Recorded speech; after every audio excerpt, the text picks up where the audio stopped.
ప్రభువైన యేసుక్రీస్తు నామమున దుష్టశిక్ష శిష్టరక్ష అనే లఘు చిత్రం వీక్షిస్తున్న వీక్షకులకు వందనములు.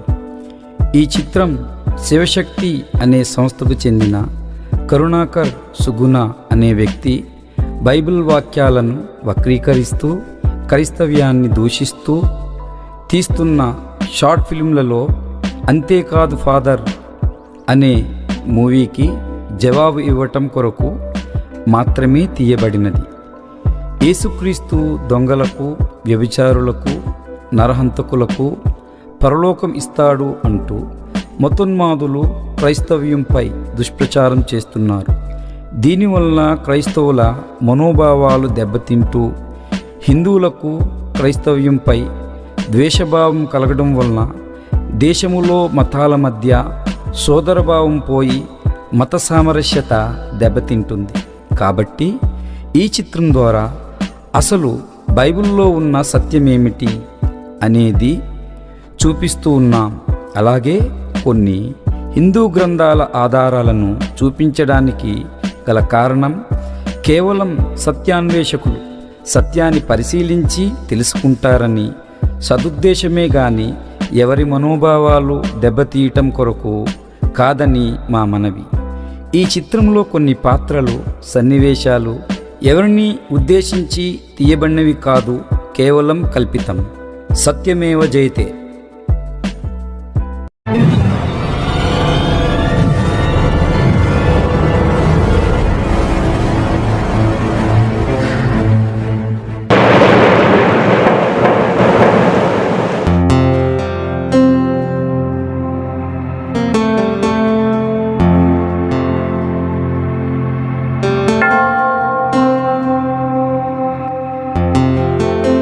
యేసు ప్రభువా, క్రైస్తవుడిగా పుట్టి నేను నిన్ను పూజించడము కంటే విమర్శించడంలోనే ఈ హిందూ దేశంలో లాభం ఉందని భావించి హైందవులను ఆధ్యాత్మికంగా చైతన్యపరుస్తానని సంస్థ పెట్టాను. హైందవ గ్రంథాలపై క్రైస్తవులు అడిగే ప్రశ్నలు జవాబు చెప్పకుండా పుట్టా నాగేంద్ర గారి దయవలన కొన్ని బైబిల్ వాక్యాలు చదువుకుని నిన్ను అనరాని మాటలు అంటూ అమాయక హిందువులను మోసంతో రెచ్చగొట్టి వారిచ్చే డబ్బులతో సినిమా స్టూడియోలో వాటర్ బాటిల్ అందించే స్థితి నుండి కోట్లు సంపాదించి ఒక ఇల్లు కట్టుకునే స్థితికి వచ్చాను. హీరో అవ్వాలని నా కళ షార్ట్ ఫిల్మ్ ద్వారా నెరవేర్చుకుని భోగభాగ్యాలను అనుభవిస్తూ జీవితంలో స్థిరపడుతున్నాను. ఇది చూసి కుళ్ళుకునే నా తోటి హిందూ దయాదుల నుండి నన్ను రక్షించి పాపినని నన్ను క్షమించు ప్రభువా. ఆమెన్.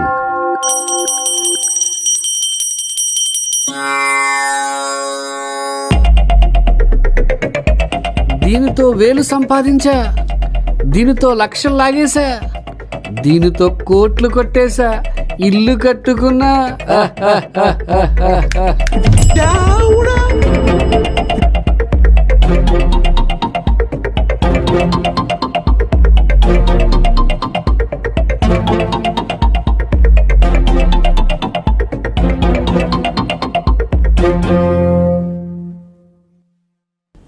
అంతేకాదు ఫాదర్ సినిమా తీసా. పాస్టర్ గారు ఎవరు పెద్దగా స్పందించలేదేమిటబ్బా.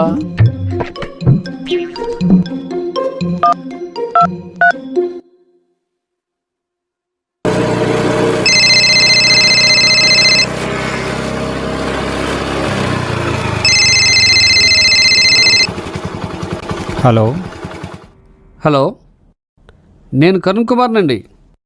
కరుణాకర్ గారా? కరుణాకర్ కాదండి, కరుణ్ కుమార్నండి. అసలు మీ ముద్దు పేరు అదే కదండి. సర్లేండి, ఏదో మీ అభిమానం. కరోనా వైరస్లో కూడా మా దేవుడు ఉంటాడు. మా దేవుడు సర్వాంతర్యామి. మీరు కరుణాకర్ అన్నా పర్వాలేదండి. మీతో ఒక విషయం చర్చించాలి. ఒక్కసారి మా ఇంటికి రండి. సర్లేండి, తప్పకుండా వస్తాను. ఓకే. రాని ఓ ఆట ఆడుకుంటా.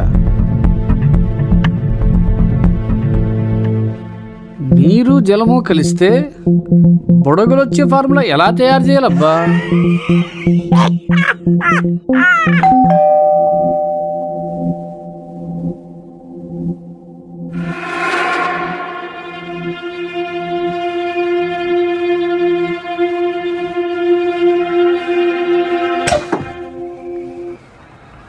రా జేమ్స్. సారీ జగన్మోహన్.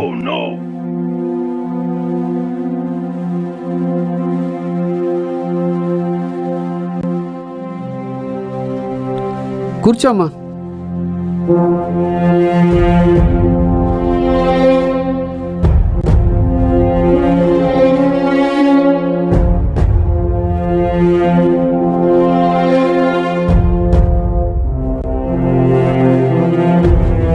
ఏమైంది జగన్మోహన్, ఎందుకలా ఉన్నావు? అన్నా, మీ వీడియోలు చూస్తుంటే చాలా ఆనందం కలుగుతుందన్న. కానీ క్రైస్తవులను బైబిల్ కోసం ప్రశ్నలు అడిగినప్పుడు వాళ్ళు చెప్పే సమాధానాలకు, వాళ్ళు హిందూ గ్రంథాలపై అడిగే ప్రశ్నలకు సమాధానం చెప్పలేక మతిపోతుందన్న. మీరేమో వాళ్ళ మీద వీడియోలు చేయరు. ఎందుకు, ఏమైంది జగన్మోహన్? ఏమిటా పుస్తకాలు ఏమిటి? నువ్వు యెహోవాపై యేసుక్రీస్తుపై రాసిన ప్రశ్నల పుస్తకాలకు జవాబు పుస్తకాలంట.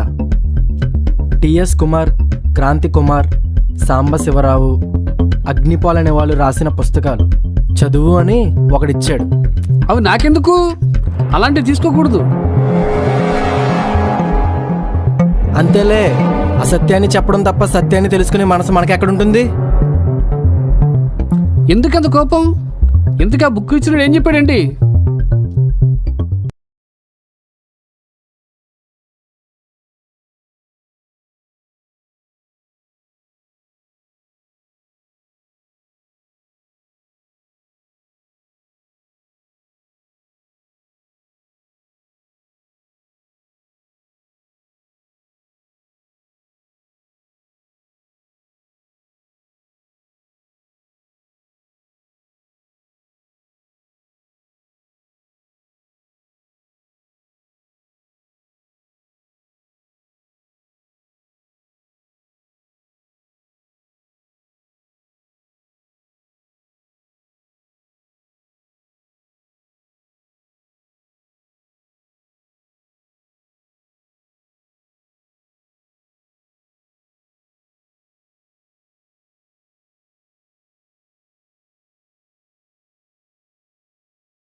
ఆగాగు, ఏంటి సువార్త? పర్మిషన్ ఉందా? అలాగా, నన్ను అడగటానికి ముందు నీకు పర్మిషన్ ఉందా? ఏంటి, నాకు పర్మిషన్ ఉండాలా? బ్రదర్ సరళ, ఎవరో సువార్త ఆపారు కదా అని సువార్త ఆపొద్దు. దేవుడి పని జరగాలి. మీరు వెళ్ళి సువార్త కంటిన్యూ చేయండి. ఆ బ్రదర్తో నేను మాట్లాడతాను. ఏయ్, మీరు ఎక్కడికి వెళ్తున్నారు? మీరు కూడా ఇక్కడ ఉండాలి. ఉండండి. నీకు సమాధానం కావాలా, సువార్త ఆపడం కావాలా? సువార్త ఆపేటట్టయితే నేను పోలీస్ స్టేషన్ ఫోన్ చేస్తాను, పోలీసులు వస్తారు. పోలీసులా? వద్దులేండి. బ్రదర్ సరళ, మీరు వెళ్ళి సువార్త చేసుకోండి. సోదరా, మీకు ఏ సందేహాలు ఉన్నా నేను తీరుస్తాను. మనం అలా కూర్చొని మాట్లాడుకుందాం పదండి.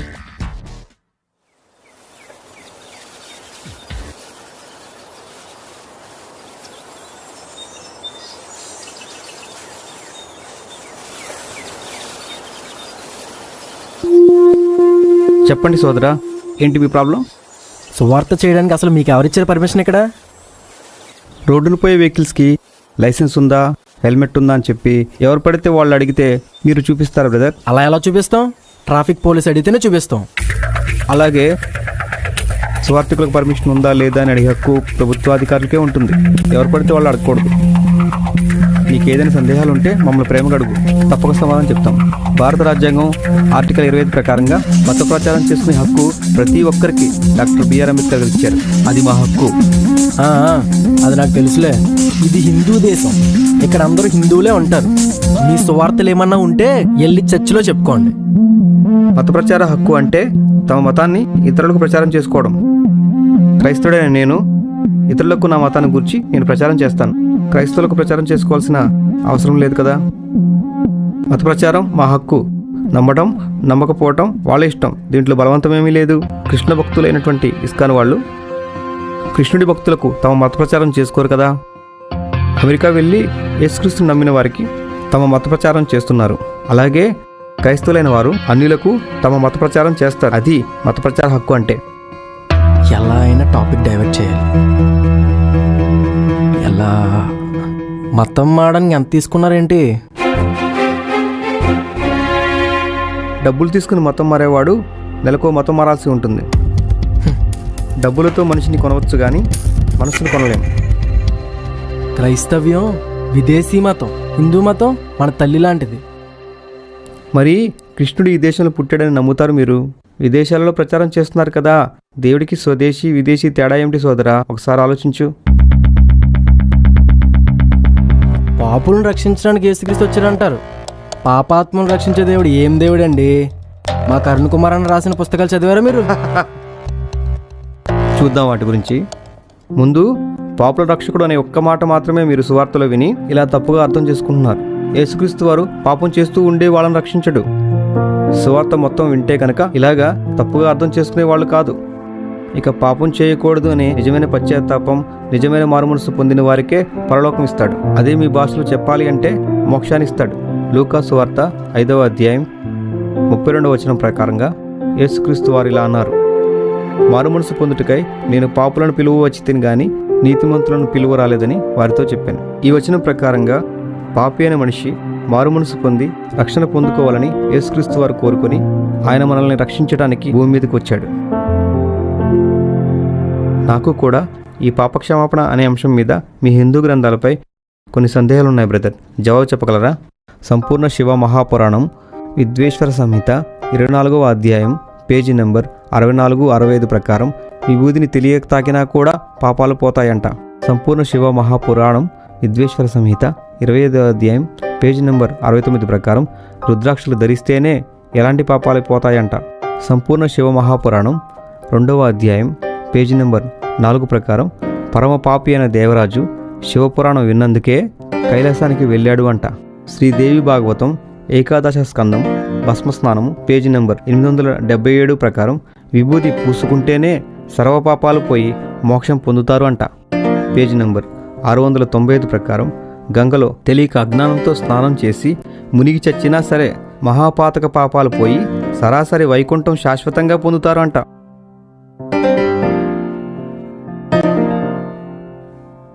తిరుమల తిరుపతి దేవస్థానం ప్రచురణ పోతన భాగవతం 6వ స్కందం 72, 73, 74 పద్యాల ప్రకారం మరియు వ్యాస భాగవతం 6వ స్కందం 2వ అధ్యాయం 6వ శ్లోకం ప్రకారం పాపాత్ముడైన అజామిలుడు తన పిల్లవాడిని నారాయణ నారాయణ అని పిలిచినందుకు యమలోకం వెళ్ళిపోకుండా ఆగిపోయాడు.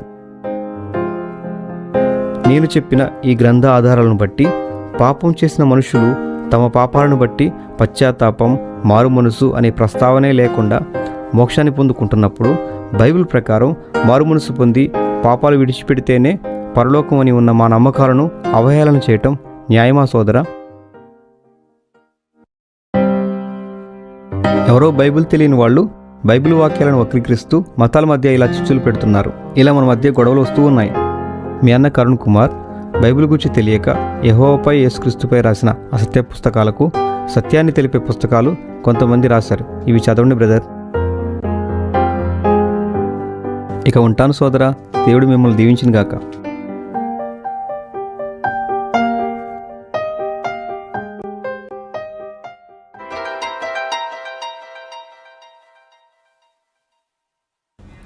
బైబిల్పై ప్రశ్న వేయాలి కానీ హిందూ గ్రంథాల గురించి ఆలోచించకూడదు. వాళ్ళకంత అవకాశం ఇవ్వకూడదు. ఇప్పుడు ఒక పాస్ట్ వస్తున్నాడు చూడు, ఎలా ఆట ఆడుకుంటానో నన్ను చూసి నేర్చుకో. జగన్ ఎవరు వచ్చారు చూడమ్మా.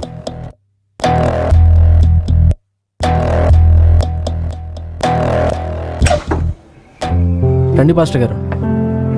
Praise the lord.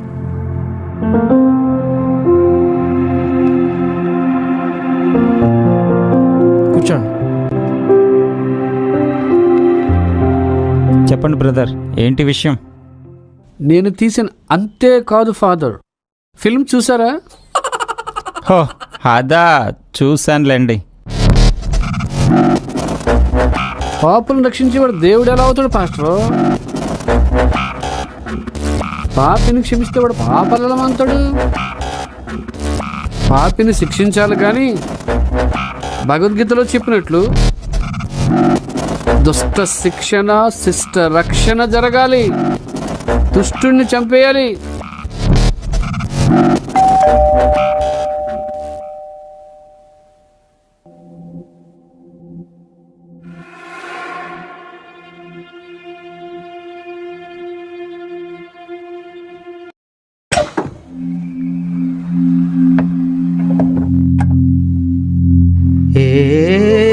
SIM card Baba. SIM card పూర్ణం బాబా గారా, నమస్కారం.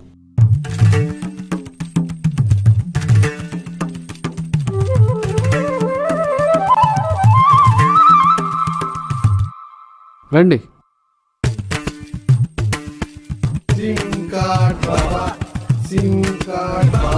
కూర్చోండి.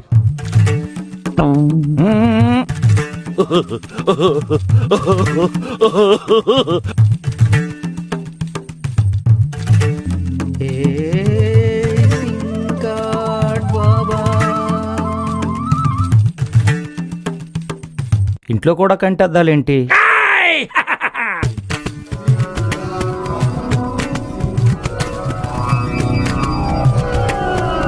హిందూ దేవుళ్ళ నెట్వర్క్ భారతదేశం వరకే పనిచేస్తుందని ఎంత గొప్ప ప్రవచనం చెప్పారు సిమ్ కార్డ్ బాబా గారు. భారతదేశంలో ఉండే నెట్వర్క్ ఒకటే, అమ్మవారు, విష్ణువు, శివుడు, వీళ్ళే మీ చుట్టూ ఉంటారు. అందుకనే వాళ్ళ సిమ్ కార్డే వేయాలి. ఇటలీలోకి వెళ్ళి రామ కృష్ణ అంటే పనిచేయదు.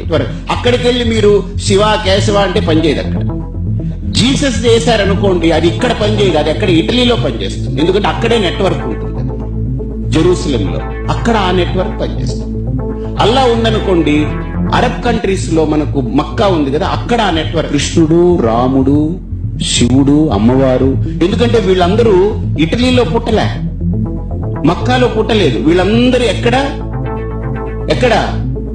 చెప్పండి గట్టిగా, భారతదేశంలో. కాబట్టి వీళ్ళందరిది ఇండియన్ నెట్వర్క్ సిస్టమ్ వీళ్ళు. కాబట్టి వీళ్ళంతా ఇండియన్ నెట్వర్క్, భారతీయులు వీళ్ళు. వీళ్ళ నెట్వర్క్ పనిచేయాలంటే మీరు ఆ సిమ్ కార్డే వాడాలి. భారతదేశంలో ఉండే నెట్వర్క్ ఒకటే, అమ్మవారు, విష్ణువు, శివుడు, వీళ్ళే మీ చుట్టూ ఉంటారు. అందుకనే వాళ్ళ సిమ్ కార్డే వేయాలి. మతం మార్చారంటే నెట్వర్క్ బంద్, మీకేం ఉండదు, కన్ఫ్యూజన్ తప్ప నెట్వర్క్ పనిచేయదు.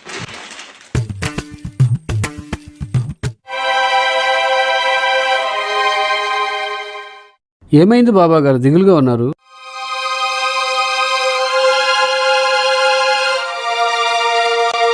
మా తమ్ముడికి సుప్రీంకోర్టులో కూడా ఉరిశిక్ష పడింది.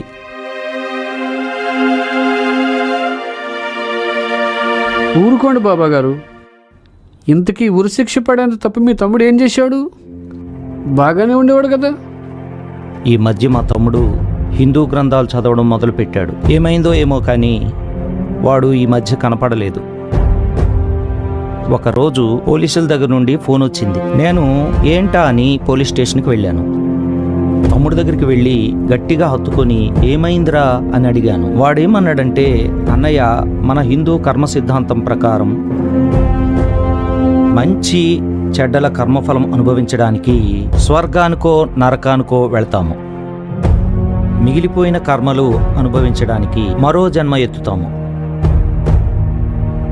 ఇంకో జన్మ ఎత్తినప్పుడు పాపం అనే కర్మ చేయకుండా మనిషికి అది సాధ్యం కాదు. ఎందుకంటే మన గ్రంథాలలో ఉన్న శ్రీదేవి భాగవతం 4వ స్కందం 11వ అధ్యాయం పేజీ నంబరు 223 ప్రకారం విష్ణుమూర్తికే భృగువు ఇచ్చిన శాపం కారణంగా పాప కర్మఫలం అనుభవించడానికి అవతారాలు ఎత్తవలసి వచ్చింది.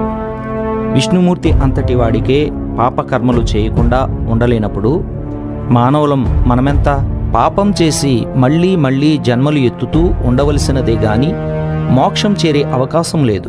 కాబట్టి దీనికి పరిష్కార మార్గం ఏమిటా అని గ్రంథాలను బట్టి ఆలోచించినప్పుడు వాల్మీకి రామాయణం ఉత్తరకాండ 76వ సర్గ 8వ శ్లోకం ప్రకారం పాపం చేశాడు అనే ఒకే ఒక కారణంతో శంభూకుడైన శూద్రుణ్ణి రాముడు చంపడంతో, రాముడి చేతిలో చనిపోవడం అనే ఒకే ఒక కారణంతో శంభూకుడు పాపం చేసినా స్వర్గం పొందుకున్నాడు. అలాగే వ్యాస మహాభారతం సభాపర్వం 45వ అధ్యాయం 7 నుండి 11 శ్లోకాలను బట్టి శిశుపాలుడు దొంగగా, వ్యభిచారిగా, హంతకుడుగా ఉండడం వలన వ్యాస భాగవతం 10వ స్కందం ఉత్తర భాగం 74వ అధ్యాయం 45వ శ్లోకం ప్రకారము మరియు అలాగే పోతన భాగవతం 10వ స్కందం ఉత్తర భాగం 797-99 పద్యాల ప్రకారం పరమ కిరాతకుడైన శిశుపాలుడు శ్రీకృష్ణుడి చేతిలో మరణించడం వలన బ్రహ్మారుద్ధులకు సహితము అందనటువంటి మహోన్నతమైన స్థానాన్ని పొందుకున్నాడు.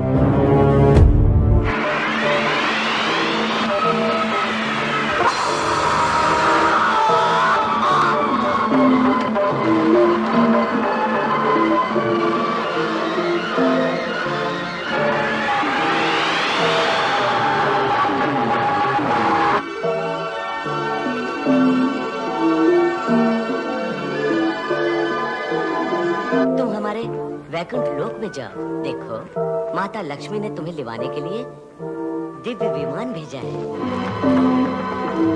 जाओ, तुम्हारा कल्याण हो। स्वर्ग में प्रवेश करने पर आपका स्वागत है मुनिराज। ఇవి చదివిన తరువాత మంచి చెడ్డల కర్మ ఫలాలతో ఎన్నో జన్మలకు సాధ్యము కాని ఆ మోక్షము అవతార పురుషుల చేతిలో మరణిస్తే చాలు అనిపించింది. శిశుపాలుడులాగా నేను కూడా దొంగతనాలు, మానభంగం, అత్యాచారం చేయాలనిపించింది. అంతే, చేసేస్తానన్నాడు మా తమ్ముడు. ఇప్పుడేమో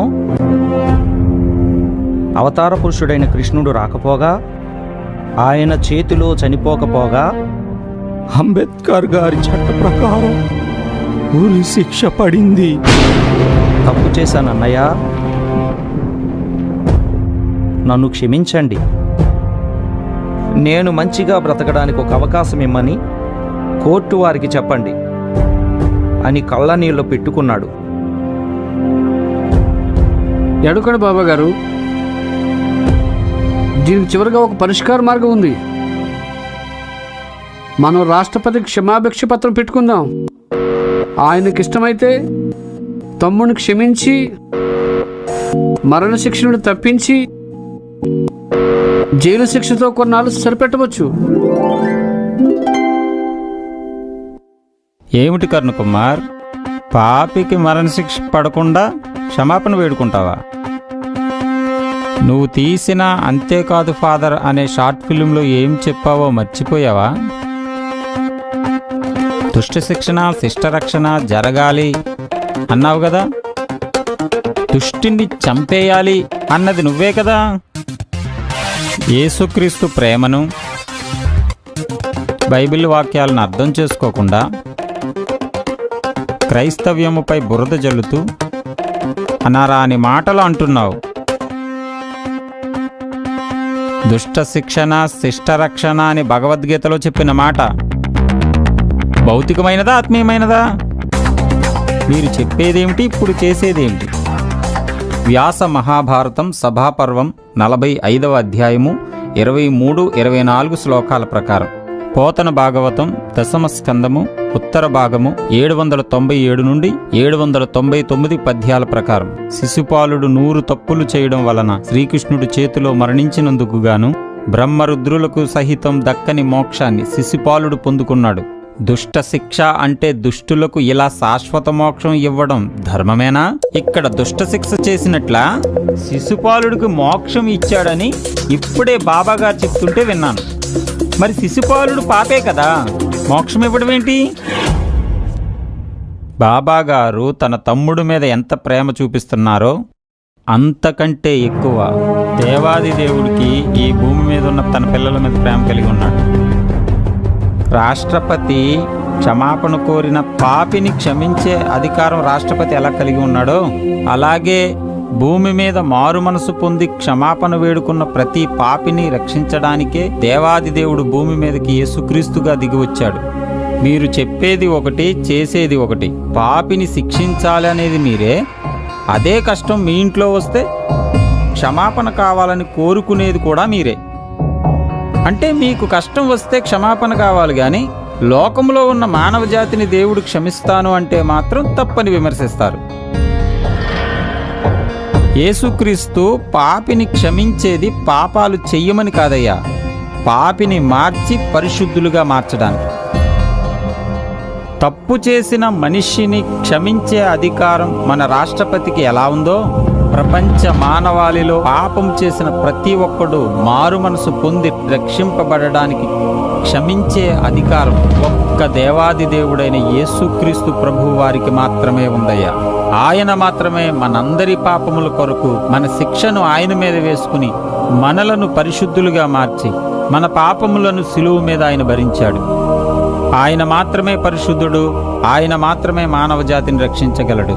తప్పు చేసి పశ్చాత్తాపడిన మీ తమ్ముడిని రాష్ట్రపతి గారు క్షమించడం మీకు న్యాయమే అనిపిస్తే, మారు మనసు పొందిన పాపిని దేవాది దేవుడు క్షమించడం కూడా న్యాయమే. లూకాసు వార్త 5:32 ప్రకారంగా మారు మనసు పొందిన పాపులను రక్షించడానికే యేసుక్రీస్తు ప్రభు భూమి మీదకి వచ్చినట్లుగా బైబిల్ చాలా స్పష్టంగా చెబుతుంది. మాకు తెలిసినవే నీ కథలన్నీ. దావీదు గురించి మాకు తెలియదా ఏంటి? మీకే తెలియదు దావీదు గురించి. దావీదును శిక్షించలేదా? దావీదు తప్పు చేస్తే శిక్షించి అడవుల పాలు చేసి సరైన దారిలో పెట్టాడు. మరొక్కసారి ఎప్పుడూ దావీదు తప్పు చేయలేదు. పశ్చాత్తాపంతో బ్రతికాడు. యెహెజ్కేలు 18:23లో దుష్టులు మరణమునందుట చేత నాకేమాత్రమైనా సంతోషము కలుగునా? వారు తమ ప్రవర్తనను దిద్దుకుని బ్రతుకుటయే నాకు సంతోషము. ఇదే ప్రభువగు యెహోవా వాక్కు. పాపిని క్షమించడం అంటే ఇంకా పాపాలు చేయమని కాదు, వాని యొక్క తప్పు దిద్దుకుని మారు మనసు పొంది దేవుని కొరకు బ్రతకడం. అది ఇందులో ఉన్న క్షమాపణ. ఏంటి నీ సినిమాలో ఏం చెప్పావు? పాపులను సంరక్షించు దేవుడా. అసలు ఎప్పుడైనా బైబిల్ చదివావయ్యా నువ్వు? యేసుక్రీస్తు పాపులను సంరక్షించు దేవుడు కాదు. మత్తయి సువార్త 7:21 ప్రభువా ప్రభువా అని నన్ను పిలుచు ప్రతివాడును పరలోక రాజ్యంలో ప్రవేశించడు గాని పరలోకమందున్న నా తండ్రి చిత్త ప్రకారముగా చేయువాడే ప్రవేశించును. ఆ దినమందు అనేకులు నన్ను చూచి ప్రభువా ప్రభువా మేము నీ నామమున ప్రవచింపలేదా? నీ నామమున దెయ్యములను వెళ్ళగొట్టలేదా? నీ నామమున అనేకమైన అద్భుతములు చేయలేదా అని చెప్పుదురు. అప్పుడు నేను మిమ్మల్ని ఎన్నడూనూ ఎరుగను, అక్రమము చేయువారులారా నా యొద్ద నుండి పొండని వారితో చెప్పుదును. పాపులను సంరక్షించలేదు. తన శిష్యులే తప్పు చేసినా కూడా వారికి పరలోకం లేదని స్పష్టంగా చెప్పాడు. ఏంటి నీ సినిమాలో ఏం చెప్పావు? దొంగలకు, నరహంతకులకు, వ్యభిచారులకు కూడా పరలోకం దక్కుతుంది, క్రైస్తవులకు పరలోకం దక్కుతుందంటావా? ప్రకటన గ్రంథం 21:8 ప్రకారంగా పిరికివారును, అవిశ్వాసులను, అసహ్యులను, నరహంతకులను, వ్యభిచారులను, మాంత్రికులను, విగ్రహారాధికులను, అబద్ధికులు అందరూ అగ్ని గంధకములతో మండు గుండములో పాలు పొందుదురు.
ఇంత స్పష్టంగా ఉంటే ఎప్పుడైనా మీరు బైబిల్ చదివారయ్యా? బైబిల్ని వక్రీకరించడం కాదు, ఇక్కడ ఏముందో తెలుసుకుని మాట్లాడండి. ఏంటి దుష్ట శిక్షణ?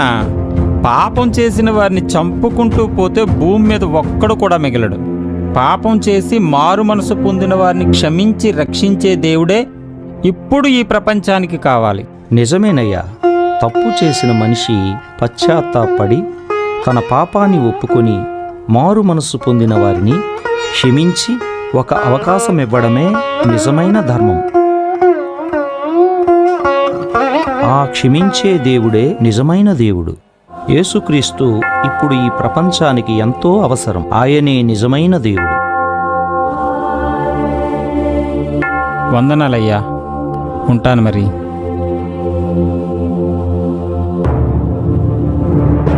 జగన్మోహన్, ఎక్కడికి వెళ్తున్నావు? Sorry, I'm not Jagan Mohan, I'm James. ఎప్పటికైనా సత్యాన్ని తెలుసుకోండి, మారు మనసు పొందండి. Good bye.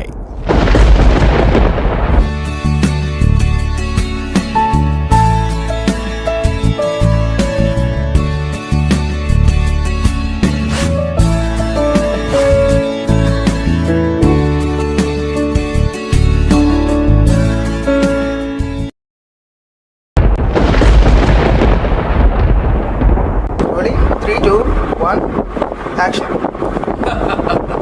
సర్లేండి, ఏదో మీ అభిమానం.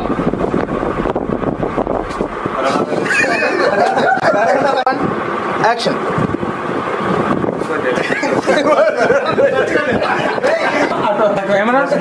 Rolling. Action. అంతేకాదు ఫాదర్, సినిమా చూసారా? నేను తీసిన ఎవరికిస్తారు? Action. ఏమైంది బాబా గారు? అలా నీరసంగా ఉన్నారు బాబా గారు. ఒకసారి మీ ఇద్దరు ఒకసారి మొక్కలిద్దరు చూసుకోండి. 3 అలా కాదు, సడన్ గా ఏదైనా పైన యాక్షన్.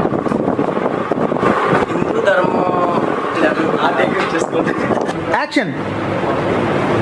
జగన్ ఎవరు వచ్చారు చూడమ్మా.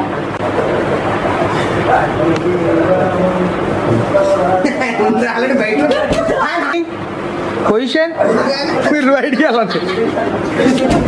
క్రీస్తుపై, క్రైస్తవ్యంపై సమాజంలో జరుగుతున్న అసత్య దుష్ప్రచారంకి సత్యం తెలపడం కొరకు తీయబడుతున్న ఈ భారభరిత షార్ట్ ఫిల్మ్ పరిచర్యలో మీరు కూడా ప్రార్థనతో పాటు ఆర్థికంగా సహకరించి దైవ దీవెనలు పొందుకోవాలని కోరుతున్నాను. ఆర్థికంగా సహకరించాలి అనుకునే వారి కొరకు ఈ క్రింది బ్యాంక్ అకౌంట్ వివరాలు ఇవ్వబడినవి. బైబిల్ ప్రశ్నలకు జవాబులు తెలుసుకోవాలనుకునేవారు ఈ స్క్రీన్ మీద కనపడినటువంటి వారి ఫోన్ నెంబర్లకు ఫోన్ చేసి వారు రాసినటువంటి పుస్తకాలు తీసుకొనడం ద్వారా విమర్శకులు అడిగే ప్రశ్నలకు జవాబు చెప్పగలరు. బ్రదర్ టిఎస్ కుమార్ గారు రాసినటువంటి విమర్శకుల సత్యాలు బైబిల్ సత్యాల బుక్కు, అదేవిధంగా బ్రదర్ క్రాంతి కుమార్ గారు, బ్రదర్ సాంబశివరావు గారు, అగ్నిపాల్ రాజు గారు, హేమలత ప్రభు గారు, జాన్కోయ్య గారు రాసినటువంటి ఈ పుస్తకాల ద్వారా మీరు అనేక బైబిల్ ప్రశ్నలకు జవాబులు తెలుసుకొని మతోన్మదులకు సమాధానం చెప్పేవారిగా ఉంటారని ఆశిస్తున్నాను. అందరికీ వందనాలు. Praise the lord.